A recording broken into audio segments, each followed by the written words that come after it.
Iren, ini gimana ya ngomongnya? Ada murid kelas 9, laki-laki, nangis-nangis kejer di kantin dari tadi. Saya sempat mergokin dia habis diajak ngobrol sama Pak penjaga lab. Ngobrol di depan toilet murid. Mereka habis ngobrolin apa ya, Bu? Saya curiga anak ini habis dia papain, Bu. Saya mau nguping tadi, tapi takut. Dikira gak sopan. Saya bingung. Bapak dan Ibu guru, seringkali saat menjadi saksi sebuah peristiwa kekerasan seksual, kita bingung harus melakukan apa. Kita ikut panik dalam berbagai ekspresi, seperti terdiam atau kehilangan kemampuan untuk bergerak dan berteriak. Respon tersebut sangat wajar. Itu dinamakan kelumpuhan sementara atau tonic immobility, sebuah respon fisik saat menghadapi situasi traumatis. Kita tidak siap merespon keadaan darurat sebagaimana korban. Berikut ini adalah pilihan tindakan yang bisa kita lakukan saat menjadi saksi peristiwa kekerasan seksual. Mari simak bersama-sama. Cowok, ih ganteng banget sih kamu. Jadi pengen nyubit deh, ih gemes. Saat menyaksikan segerombolan murid perempuan menyuli seorang murid laki-laki, Bapak dan Ibu guru dapat langsung menegur pelaku dengan menyatakan bahwa bersiul tergolong tindakan pelecehan seksual yang merendahkan orang lain dan membuat orang lain merasa tidak nyaman. Pertama, kita bisa menegur langsung. Kita tegur pelaku dengan berani dan tegas, sehingga kekerasan seksual terhenti saat itu juga. Stop. Jangan begitu ya, Nak. Itu namanya pelecehan seksual. Terkadang, kita berada dalam situasi tidak mampu menghentikan tindakan pelaku. Misalnya, karena pelaku membawa alat yang berbahaya, atau fisik pelaku yang lebih kuat dibanding kita. Jadi, kita bisa mengalihkan perhatian pelaku. Kita dapat mengalihkan perhatian pelaku. Namun, yang perlu Bapak dan Ibu guru perhatikan adalah prioritas untuk menyelamatkan korban. Sehingga, tindakan untuk mengalihkan perhatian pelaku yang dapat kita pilih adalah, misalnya, menanyakan jam, meminta tolong untuk memanggil seseorang, atau memindahkan motor yang menghalangi jalan. Pastikan tidak mengalihkan perhatian pelaku dengan suara-suara yang dapat menimbulkan kegaduhan. Sebab, dalam kondisi panik, pelaku bisa saja memilih untuk segera menyerang korban.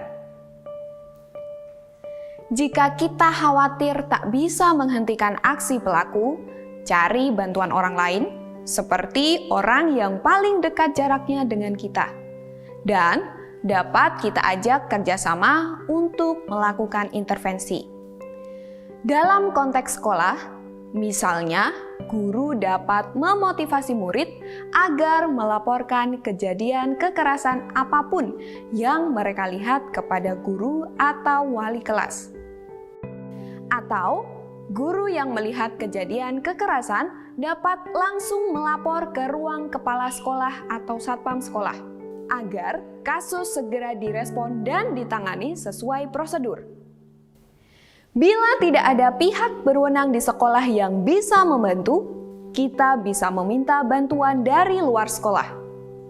Namun, perlu dipastikan kita sudah meminta dan mendapat persetujuan korban maupun walinya sebelum merekomendasikannya pada otoritas di luar sekolah.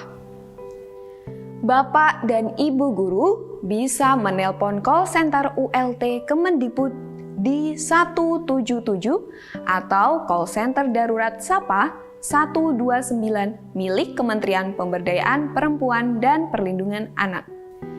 Penting juga untuk menyimpan nomor telepon darurat dari Polres terdekat di kota kita dalam ponsel pribadi untuk melindungi diri sendiri dan orang lain. Ingat, Laporkan peristiwa kepada lembaga yang berotoritas dalam penanganan kasus kekerasan seksual. Tindakan yang dapat kita ambil berikutnya saat menjadi saksi peristiwa kekerasan seksual adalah menunda intervensi. Saksi dapat mendekati korban setelah kejadian usai untuk menanyakan keadaan korban. Langkah ini biasanya diambil bila kita merasa ada ancaman bahaya bila mengintervensi kejadian kekerasan secara langsung. Tawarkan bantuan yang mereka butuhkan.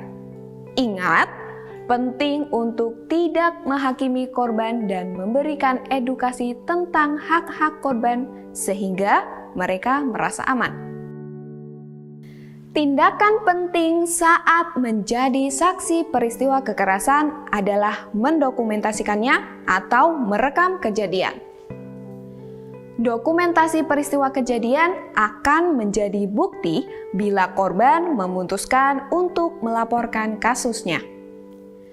Rekam pula petunjuk lokasi seperti marka jalan dan bangunan yang mudah dikenali publik, serta mencantumkan tanggal dan waktu kejadian.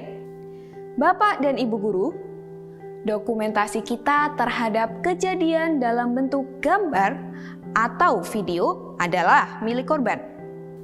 Sehingga penting untuk memberi penjelasan kepada korban tentang adanya dokumentasi tersebut dan memberikan bukti dokumentasi kepada korban. Dilarang keras menyebarkan rekaman peristiwa ke media sosial maupun menunjukkannya pada pihak lain. Hanya korban yang memiliki hak menentukan langkah apa yang akan diambil dengan bukti-bukti tersebut. Kunjungi website di bawah ini untuk mencari tahu informasi lebih lanjut mengenai cara merespon kejadian kekerasan seksual bila Bapak dan Ibu menjadi saksi.